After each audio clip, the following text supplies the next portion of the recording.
Hi everyone, my name is Jason John. I'm going to be teaching Painting 2 and Color Theory this semester, and I wanted to go over shooting references with your work for the class because you're going to be wanting to shoot your work to add it to your Tumblr page. The quality of the images is going to be important because we're going to be critiquing through the Tumblr page. So the digital images is really how you're going to live. So we're going to talk about, I wanted to show this, but this is a piece that I'm going to be shooting for my own portfolio. So I'm going to show you the professional side and then kind of talk about going backwards back into kind of shooting student grade work and the lowest level of what you could do to have professional images when photographing your work versus the more higher level. Now, obviously this isn't the highest level. The equipment I have isn't extremely expensive. The camera is a DSLR, which is kind of a low end of a good camera. But obviously cell phones, good quality iPhone 10s and things like that could work perfect for shooting your work. A few things that I wanted to talk about right away is the room. This room is a pretty big room. I'm shooting this work in 1606, which is the color theory room. And the most important thing is that you don't want to have a lot of light contamination coming off of walls. Now, if you're using a bedroom or a room like that, probably the best thing to do is to try to get the piece as centered as you can away from the walls and just make sure there's not a lot of furniture. Light furniture, white furniture, is going to reflect a lot of light and kick it back into the piece. Now, as you can see here, I have two softbox lights. The softbox lights are not vital for shooting your own work. Not even necessary, but I'll kind of talk about the light potency and the direction that's going to become important when you're actually putting the light onto the work. The positions that I'm actually using is a 45-degree angle. So I have, and I'm going to actually show this. I'll take the camera around and actually show the setup before I shoot it. But I have two lights coming in at 45-degree angles towards the piece. Both lights, one on each side, are both centered 45 degrees looking directly at the piece at the same line level. Both are midsection in the middle of the piece, so you can see that I'm using the corners of these pieces here, and it's lining up directly across the two lights here, and it's lining up directly with the piece. Like I said, I'll kind of go around and show you all of that as we're doing it. So these lights go up and down, and I'm using a tripod. Now, with the camera that I'm using, there actually is a true mechanical shutter, but on the cell phones, the shutter speed, which is all digital, is pretty quick. So typically you can hold it with your hand and not have a problem with a lot of shaking and blurring of the piece. But if I'm using a DSLR camera like this, I'm going to want a tripod because I don't want a lot of shaking, because the shutter speed could be a little bit slower, and when it's slow, it could pick up on that vibration. If you feel that you're going to use a real slow shutter speed, you're going to want a snake, which is a little wire and it has a button on it, and you hit the button, because even the blood running through your fingers would cause a pulse that could shake the camera. But again, on a cell phone camera, not that big of a deal in terms of the shake. So always shoot with a tripod if you're going to use a more high quality camera. Even if you're using a point and shoot camera, I would recommend a tripod of some kind. This is a more expensive tripod, but for years I've worked with one that I think I got from Circuit City or one of those stores for about $50 or something like that, and I worked with it all the way through graduate school and then after for some years. If you do have an LCD screen on your camera, you can always adjust the format of the piece in relation to the screen. Unfortunately, I don't have one on this, so I gotta use an actual glass viewfinder on the piece, which I think is something that I wish I thought about when I bought the camera, that I can actually see the piece. But you could do a lot of the balancing and the alignment of the piece in that LCD screen. So if you are using a cell phone, balance the piece as good as you can. You want it to be perfectly vertical, perfectly horizontal, and balanced within the screen too. So you could kind of check that stuff before you would actually shoot the piece and then download it for additional changes in a software program.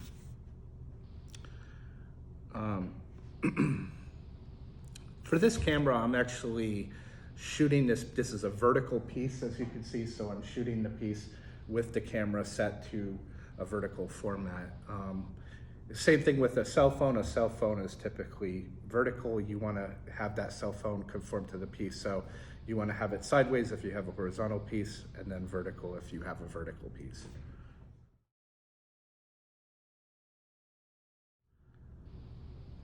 Now, the next thing that I want to talk about is the lights that you're actually going to use. Now, the most important thing about the lights is the temperature of the light and the dispersion of the light onto the piece. I'm going to actually show this a little bit later and talk about some of the problem areas that I'm going to run into when I'm shooting it.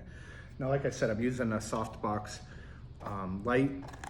Typically, these kind of bulbs would be okay, which is a daylight bulb. I picked these up at, and they're LED, so I picked these up at Publix. They look like this, they're just small lights. A daylight bulb is probably gonna be just fine in terms of the balance, but you don't want something that's gonna be extremely warm, and you don't want something that's gonna be extremely cold. Actually, these soft boxes are a little too cold for my, for what I want, so a lot of times I'll have to kind of have a warmer light, kind of balancing them out behind the pieces a little bit. Now the softbox, what it's going to do is it's just going to take the can of the light like this, and it's going to put something that's going to disperse the light and shoot it in another direction. So the can is actually directing the light, right? So if you have a bulb, just a bulb up in the ceiling, that light is going to spread out in every direction, which in a lot of ways it could be a good thing. This is going to direct the light. Now these are typically fine. I have two examples here. I have a big can and a small can. I prefer the big cans because they're going to disperse the light more, where a smaller can like this what it's going to do is it's going to point the light and what's called spot it, where the light will actually spot on the piece, which is what you want to avoid. So remember, that balance of that light and that dispersion of that light is going to be really important. These lights, of course, come from Home Depot, and I got these for $5 a piece or something like that. And these are typical painting lights as well. So the lights that we use for still lives and paintings, perfect for that. Overhead lights, if they're bright enough and they're balanced enough, can work as well. Now, if you're gonna shoot a smaller piece, I would say you're not gonna run into as many problems. So it's harder to get imbalances in a smaller piece, but when you run into bigger pieces or pieces with a lot of glare, that's when you're going to run into problems, and you could have areas where one area of the piece is brighter than another area of the piece. So that balance, again, is important. So as you can see, my lights are balanced halfway to my piece, and they're at 45 degrees, and they're fully pointed out. Now, this isn't perfect. I'll have to kind of play around with it a bit. So 45 is typically the rule of 45 degrees. But typically I'm going to have to probably move them around quite a bit to kind of get an angle that would cut down on glare and give me the balance that I would want. Now the temperatures, like I said before, daylight is fine. You just don't want something too warm or cool. You can take it into an editing program like Pixar or Photoshop and edit the piece in there, but the suggestion I would give you is your best thing to do is to get the piece as close as you possibly need it to be before you take it into editing programs. Sometimes editing will help a little bit if it's kind of swinging one way or the other, but you don't want it to ever be in an extreme like that. If you have a light imbalance, a super light imbalance, your chances are it's going to be very hard to correct in an editing program. Using, and I'm just going to show this setup really quick. I have this warmer light here, a broad can light, and then I have my two softbox lights that are set up at the 45 degree of the piece, and then you can see the tripod with the DSLR camera, which does not have to be a DSLR, it could be a cell phone camera, set up directly at the middle of the piece, and I'll kind of show that as I'm coming around. So as you can see, the camera is set up right at the middle of the piece. okay? And I'll put an image into the video to kind of talk about that. You can see that these lights are set up at 45-degree angles. The softbox, of course, has a covering over it so that the light disperses a little bit. My piece is set on an easel at a perfectly vertical angle. I don't want it tilted in any way. I can see if I can get it lined up. I think I might have to move it a little bit, the top a little bit forward, but you can see I want that to be completely flush. Now, if you don't have an easel, attach it to a wall. If you can't put a nail in your wall, then just tape it to the wall if you have to. Or if the piece isn't that big, you know, then it's not that much of a problem of taping the piece up. And then you can see the front here with the lights set up, the two Kohler softbox lights at 45 degrees, and then I have the Wormer can light that's behind it, and it's shooting down. If you look up, I'm using some of these backlights here, but I do have this top light off because I don't want that light to come down into the piece. Now, a few things that I want to show with the particular piece itself, and I'm going to kind of rake the piece, meaning go back and forth. And if you actually see, as I go back and forth, you can see areas where the glare is actually picking up on the piece.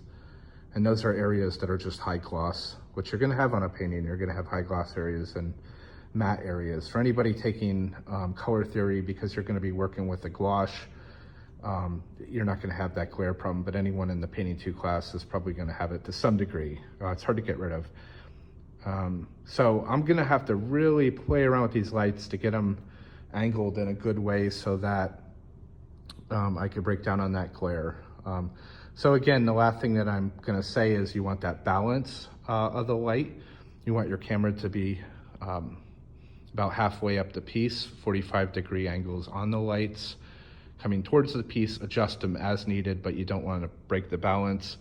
And then you don't want to have lights that are going to spot on the piece and cause a bright area. You want the consistency of the light to be all throughout the piece. And then if we kind of look at it from the side, you could see all that glare. So it's going to be really important that you're kind of modifying these as much as you possibly can to break down on that glare.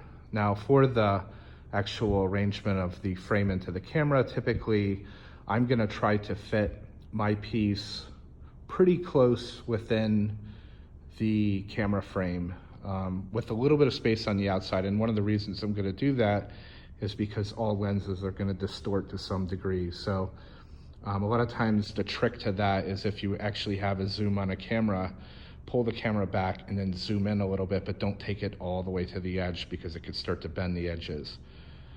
Cell phone cameras, because they're not high quality cameras, lens-wise, it's going to be important that you are careful with that because you're going to have more lens distortion on that kind of piece.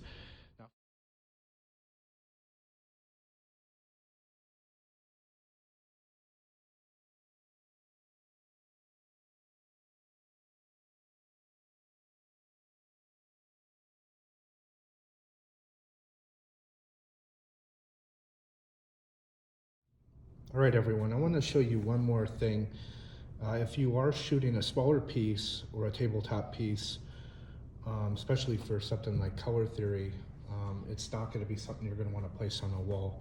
So you can see what I'm doing here is this is the actual piece itself, which is a small demo piece, standard board size.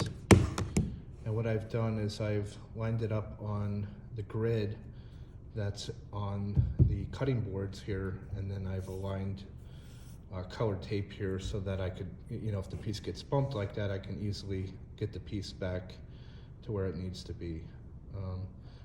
And for a tabletop piece, you just really have to do your best to kind of balance it out over the piece, which I'll show you in a second. So I have the tape aligning the piece as a reminder here, the grid board set up. And you don't necessarily need this. You could eyeball it if you would want to. Just be careful when you shoot it that it's not crooked. The other thing that you want to be careful about that I didn't mention is allowing shadows to get into the piece. Now, the way that the light is set up, it's coming from in front of me, but if it was to my back as I would stand over the piece, you could see the shadow would get into the piece. So be very careful about your shadows when you're shooting these pieces. You might not even realize that it could be a very faint after shadow or reflected shadow in a sense coming into the piece, and you won't really see it until you shoot the piece, and then you have this shadow silhouette of yourself in the piece when you thought it was a good shot. The other thing is make sure that you shoot enough images. When we go into the editing of my piece, I'm going to show you that I shot about 25 different images of it at different light situations to try to get the perfect light on it. Sometimes looking on an LCD screen, you can't totally see the way that the light looks when you get it onto a monitor, and especially if you're blowing the piece up to a bigger size, even digitally. All right, hello everybody. I'm back at home now. I have all of my images downloaded from my camera to my computer, and I'm going to go through the editing process. Today I'm going to work in Photoshop, and there's a lot of different free platforms out there. One of them is Pixlr, and I have links to that to the Canvas page. I'm going to go into Photoshop for one because I'm used to it, but the second thing is most of the editing programs that you're going to find and have, and I believe you guys have access to Photoshop, definitely in all the computers at UNF, but there's also a remote access to Photoshop, is, you know, the fact that the editing that you're going to do on these pieces is going to be pretty minimal. And so most of the things that's going to happen are going to be standard. You're going to be cropping, and you're going to be adjusting value and light and color, so brightness, darkness, exposure, and that kind of stuff. I'm going to do a screen share here. You should be able to see my screen, and I have my three images saved down here. Like I said, I took about 25 pieces or shots of this painting. There's some things I don't like about it, and I'll talk about that as I open them. But I'm gonna show you some of the test shots that I took and the ones that didn't work out so good. So this is one of them. I'm gonna open this up, and there's a few things I want to talk about. Like I said, one of the things you want to avoid is a massive amount of glare, and you can see areas of glare here, especially picking up in here, and a little bit picking up in here. You have areas like this where the glare is coming in and washing out the detail. The other thing is there's a bit of blurriness, so when I shot this, I actually vibrated the camera a little bit to show you what would happen. The crispness of detail begins to fall apart, so you can see that happening. It's washed out, so the deepness isn't there, so I had my aperture completely wrong. Now if you're using a cell phone or a point and shoot camera, it's easy to adjust. For a cell phone, it's going to probably be pretty standard and set that way for you, so you probably won't have to change anything. And the temperature is a little bit cooler. So I'm going to take this photo, put it aside, and I'm going to take a better one and open it up just to have a comparison of the two together. Okay. Now I'm going to show something really quick. I didn't see this one. I actually shot it, so I'm going to have to go through the images. And here I have a little bit of raking of light coming across right here. So if I can't find an image where that's not in there, I'm going to have to shoot it again. Now when I left, I didn't take anything apart. I kept everything set up for this particular reason. And this is one of the reasons why, one of the things that I'll typically do it, and this might not always be an option, is to load it onto your computer prior to walking away from your setup, so you would better see something like this, because I can't see it on an LCD screen. But I will say the colors are spot on, the light's spot on, there's a deepness. I also shot, another thing, it's a lot crisper. I will lighten this up a little bit in Photoshop. I have another one here that's a little bit lighter, and I did that because I could decide upon again which one works better. there's a little bit of imbalance in here, and I'm going to be quite honest with you. I should have, because I was rushing to get this video done, I didn't take my time as much as I would. I would typically really have this measured out properly, but you know, once you see and I start to crop this, you're going to see the edges aren't going to line up just perfectly. There is a little bit of distortion taking place. You could decide, you know, if it bothers you to cut some of that off, or if it's a big deal not to. That's up to you. But you don't want to be cutting off too much of the painting. So I have number 1 here, Yvette 1, and I'm going to open this up in Photoshop.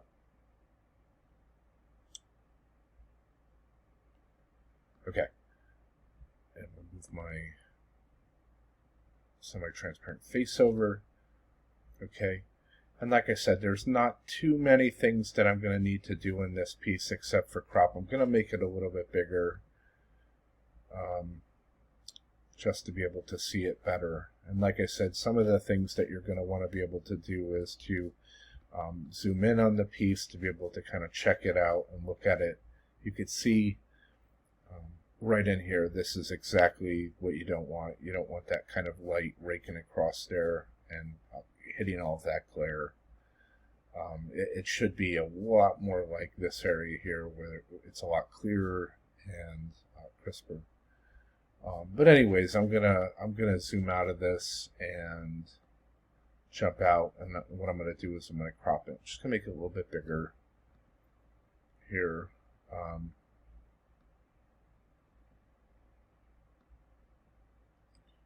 Okay, now I'm going to take my crop tool. The crop tool is, no, I don't need to know how. The crop tool is universal. And every editing program, it's going to look like this little kind of scissor square thing. The newest Photoshop actually used to be able to have to make a square around it. Now you could just grab these bars and pull it over. Now what I'm going to show is, as I'm kind of pulling this up, you'll see this line here and here is not even, and on this side as well. Now I could tip the piece slightly, rotate it slightly, but this isn't good enough for me. And one of the reasons is because if I flip it to lift this side up, I'm going to make this a little bit worse. So what I have here is a bit of a distortion problem. This grid is nice because it does show you kind of, you know, the breakdown of the piece. I'm going to show you really quick what I don't like. As I come up in the bottom here, you could see that I am having to cut off a significant part of that corner, and that I don't want, and there's really no way to fix that. That's one of the reasons why I said when you shoot it, you want to be careful that you get what you need from the camera and have to do a lot less. Now I could put a distortion filter on this and all that, but then you're getting into, it's getting too complicated, at least for what you're going to want to do. And then sometimes when you actually change the distortion, you're going to distort the piece, which you don't want, especially if drawing is a big issue with these paintings. Anyways, we're going to pretend it's okay, and I'm just going to crop this. So I'm going to go to Image, and I'm going to drop down to Crop, and it's going to crop the piece here. So pretty easy. Now, sorry, don't do that. I'm going to change it. Okay. Now in Photoshop, if it pops back up like that, always go up to this icon here at the top, and it'll release what you're doing. Now I'm going to go to Image, and this is in different places on computers. Some of the free programs, this stuff is a lot easier, but Photoshop's going to give you a lot more choices down here. Now the brightness and the contrast, I'm going to go into this just to show you kind of the change to the contrast. I am not going to change colors. I'm not a fan of that. Typically the way that these programs work is they kind of swing back and forth. So if you want it to go green, it's going to go more red. So if you have a situation where it's an easy shift in temperature, it's not that bad. But like I said, I wanted to get these colors as close as I possibly can in the painting, and they are good. It showed up really well. So my camera's set up. The only thing that I have to get rid of is this square point right here, and then I have to get it squared out a little bit better. And you can see I didn't properly crop it right here, so you got to be careful because sometimes you won't see something like that. Anyways, I'm going to go back and I'm going to adjust the brightness on the piece. As well, you could go in and you can go back to that, but I'm not going to change the contrast. I'm going to say if the piece is a little dark, you could see I could darken it a little bit more, which I'm not going to want to do, or I can brighten it up a little bit more if I would want to, like that. And I would say the brightening, it adds a little bit to the piece. I could go with the brighter image, but I like the deepness that was shot here. So I'm going to go with this and say OK. And like I said, if you go back to adjustment, you could go down, change hue, saturation, vibrance. You could put filters on it, which we're not going to want to do at all because you want trueness of the image that you're going to be working with. And then of course exposure, which is a little bit different. That's kind of playing around with the camera apparatus, so you could change the overall exposure of the piece back and forth here. Drop the exposure, it goes dark. So I'm going to set this back to 0, and then of course the offset of the piece as well, which I don't want to change. Set it to 0, and then gamma correction. It's not doing much of, oh, there it goes. I want that. Okay. Set that back to 0. Cancel.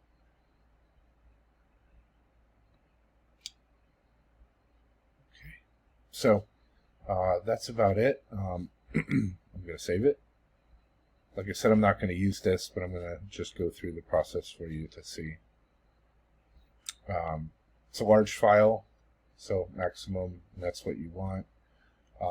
Later on, for the Painting 2 class, and a little bit in the Color Theory class, I'm probably going to get into a little bit more about the advanced features of working, especially when you're working with photo references and stuff like that. But this is just a tutorial on editing your image.